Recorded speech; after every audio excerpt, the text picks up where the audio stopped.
گھر سے آ رہا تھا تو میرے دماغ میں ایک بات گھوم رہی تھی جو آج سے تقریباً 18 سال پہلے کی ہے. اور مجھے یاد ہے کہ میں پہلی دفعہ اللہ کے راستے میں نکلا. لمبے لمبے میرے بال تھے, جینز ٹی شرٹ میں نے پہنی ہوئی تھی. مسجد کیا, مسجد میں جا کے بیٹھا, اور اس وقت عشاء کے بعد کا ٹائم تھا. مسجد میں کوئی تھا نہیں, لوگ جا چکے تھے, اکا دکا لوگ تھے. تو ایسے میں نے قرآن پکڑا, قرآن پکڑ کے میں نے کھولا بڑے عرصے بعد. تو جن آیتوں پر میری نظر پڑی, قرآن کھولا تو 18واں پارہ کھل گیا, اور جن آیتوں پر میری نظر پڑی اس میں سے پہلی آیت تھی قد افلح المؤمنون, اور نیچے اس کے معنی لکھے ہوئے تھے بالتحقیق کامیاب ہو گئے مومنین. تو میں اس کو دیکھتا رہا, اس آیت کو دیکھ کے آگے میرے سے پڑھا نہیں گیا. مجھے خیال آیا کہ کامیاب ہو گئے مومنین. تو کامیابی تو میرے نزدیک اس وقت کوئی اور چیز تھی. اس وقت میرے نزدیک کامیابی تھی پیسے کا ہونا, شہرت کا ہونا, نام کا ہونا, مال کا ہونا, لوگوں میں جانا, پہچانا جانا. یہ میرے نزدیک کامیابی تھی. لیکن مجھے اس بات کا بھی احساس تھا کہ یہ اللہ کا کلام ہے, اور کچھ تھوڑا بہت میرا وقت کیونکہ لگ چکا تھا, تو مجھے اس بات کا احساس ہو گیا تھا کہ اصل کامیابی تو وہ ہے جو اللہ کے ہاں کامیابی ہے. اصل کامیابی وہ نہیں ہے جس کو میں کامیابی کہوں. یہ بات بھی ذرا سمجھنے کی ہے. اللہ جس کو کہے وہ کامیاب ہے, اس کی کیا وجہ ہے؟ اس کی وجہ ایسے سمجھاتے ہیں علماء کرام. یہ جتنی کائنات ہے نا جو ہمیں آپ کو نظر آتی ہے, یہ ساری کی ساری اللہ نے انسان کے لیے بنائی ہے, اور انسان کو اللہ نے اپنے لیے بنایا ہے. اب اس کائنات میں جو چیز میری ضرورت کی ہے وہ میرے لیے جتنی ضروری ہے نا اس کی اتنی ہی اونچی قیمت ہے. اگر گاڑی انسان کی ضروریات کو پورا کرتی ہے تو اس گاڑی کی قیمت ہے, اور وہ قیمت کس نے لگائی ہے؟ انسانوں نے. کیوں؟ کیونکہ گاڑی انسان کی ضروریات کو پورا کرنے کے لیے ہے. انسان گاڑی کے لیے نہیں بنایا گیا, گاڑی انسان کے لیے بنائی گئی ہے. تو یہ گاڑی جب تک اس کی ضروریات کو پورا کر رہی ہے اس وقت تک اس کی قیمت ہے. جس دن یہ انسان کی ضروریات کو پورا کرنا بند کر دے گی اور اس کی جگہ کوئی اور چیز اس سے بہتر ضرورت پورا کرے گی, تو یہ سڑک پہ چلنے والی تمام گاڑیاں لوہے کے بھاؤ بکیں گی, یہ اپنی قیمت چھوڑ دیں گی. کیوں؟ اب انسان کے ہیں ان کی کوئی قیمت نہیں.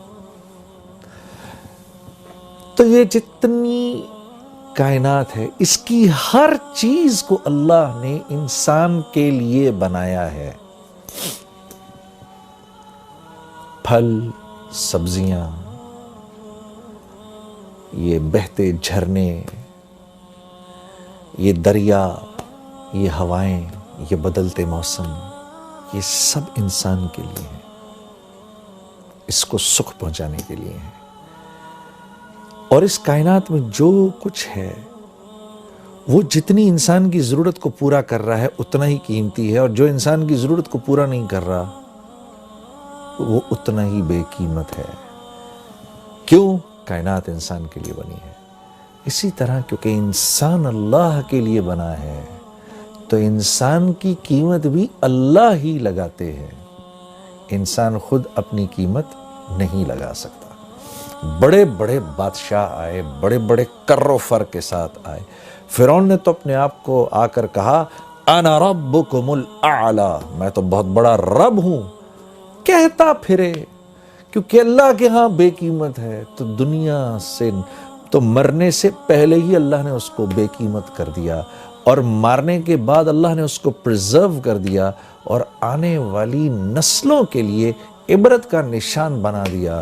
کیوں؟ کیونکہ یہ اللہ کے ہاں بے قیمت تھا، اب یہ قیامت تک بے قیمت رہے گا۔ کوئی اپنے آپ کو کچھ بھی سمجھتا پھرے؟ جو اللہ کے ہاں قیمتی ہے وہ دراصل قیمتی ہے۔ کیوں؟ کیونکہ انسان بنا اللہ کے لیے ہے۔ وَمَا خَلَقْتُ الْجِنَّ وَالْإِنسَ إِلَّا لِيَعْبُدُونَ، ہم نے جن و انس کو بنایا ہی اس لیے ہے کہ یہ ہمارے بن کے رہیں۔ اللہ، جیسے ہم کہتے ہیں نا لا الہ الا اللہ، نہیں کوئی معبود سوائے اللہ کے، ہو ہی نہیں سکتا۔ بالکل اسی طریقے سے نہیں بنایا ہم نے جن و انس کو سوائے اس کے لیعبدون، کہ میری عبادت کریں، میرے بن کے رہیں۔ انسان بنا اللہ کے ہاں ہے، کہ اللہ کے لیے ہے، انسان اللہ کے لیے بنا ہے، اس لیے اس کی قیمت بھی اللہ ہی لگاتے ہیں۔ تو جب میں نے پڑھا نا قد افلح المؤمنون، کامیاب ہو گئے مومنین، تو مجھے تھوڑی دیر کے لیے لگا جنید تو اپنے آپ کو کتنا کامیاب سمجھتا ہے، اپنے آپ کو کتنا بڑا سٹار سمجھتا ہے، چیک تو کر، کیا تو واقعی ان کامیاب لوگوں میں سے ہے؟ کیا تو واقعی اتنا کامیاب ہے جتنا کامیاب تو اپنے آپ کو سمجھتا ہے؟ تو میں نے ان اگلی 10 آیتوں کو پڑھنا شروع کیا کہ یہ آیتیں کیا کہہ رہی ہیں۔ قد افلح المؤمنون، بالتحقیق مومنین کامیاب ہو گئے۔ اب یہ مومنین ہیں کون؟ یہ تو دیکھیں۔ تو ان کی پہلی صفت کیا ہے؟ الذین هم فی صلاتهم خاشعون، جب نماز میں کھڑے ہوتے ہیں، اللہ اکبر، جب نماز میں کھڑے ہوتے ہیں تو ساری کائنات کو بھول جاتے ہیں۔ جب کہتے ہیں نا اللہ اکبر، علماء کرام فرماتے ہیں جب ہم یوں کرتے ہیں نا اللہ اکبر، تو ہم دراصل پوری ہمارے کرنے کا مطلب یہ ہوتا ہے اللہ کا جتنا ما سوا ہے اب چلا جائے پیچھے، ہمارا اس سے فی الحال کوئی واسطہ نہیں، کیونکہ ہم بادشاہوں کے بادشاہ، ہم اپنے خالق، اپنے مالک، اپنے اس رب کے سامنے کھڑے ہونے لگے ہیں جو وحدہ لا شریک ہے، جو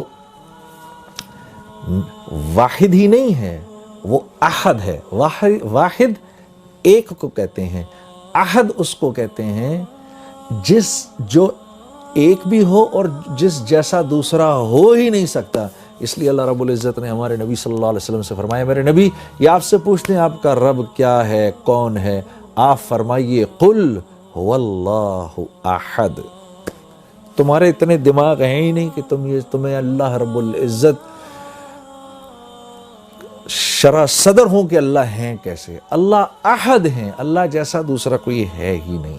تو جب ہم یوں کرتے ہیں نا اللہ اکبر، تو ہم اس احد ذات کے سامنے جا کر کھڑے ہو گئے ہیں جس جیسا کوئی دوسرا ہے ہی نہیں۔ کیوں؟ وہ اکیلا خالق ہے، اس جیسا کوئی خالق ہے ہی نہیں، ہو ہی نہیں سکتا اس کے، بلکہ اس جیسا کوئی خالق تو کیا کہنا، اس کے سوا کوئی تخلیق دے ہی نہیں سکتا۔